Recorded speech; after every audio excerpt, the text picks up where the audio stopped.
Well, over the next few weeks, high school and college students across the country will be receiving those diplomas. And all week on Daybreak, we're going to highlight a few soon-to-be grads in Hampton Roads. So Kristina is here to introduce us to our first spectacular senior. And this guy is so cool. Blade Taylor is getting ready to graduate from ODU, and he's had his post-grad plans figured out for a little while, you can say. The student entrepreneur has been running his own 3D printing company for quite some time already.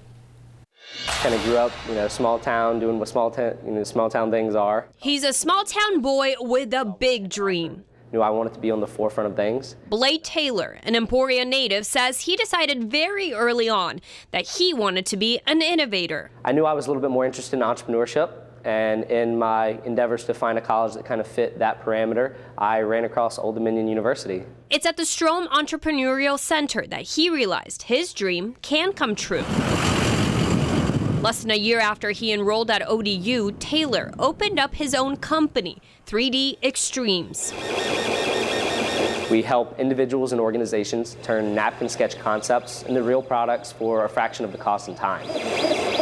In other words, Taylor's team helps inventors invent. The company has been in business since 2016 and already catered to some big-name clients. Old Dominion University, of course, Geodesics, SB Ballard Construction on a couple things, and even the United States Army. Taylor has now hired several people who help his business thrive. I'd like to do a mold simply so that the material is consistent. Although already successful, one of the biggest lessons learned is to continue to pay it forward with advice. I think do be afraid of not standing out and start working towards, finding what you love in life and what you're good at and finding kind of a balance point.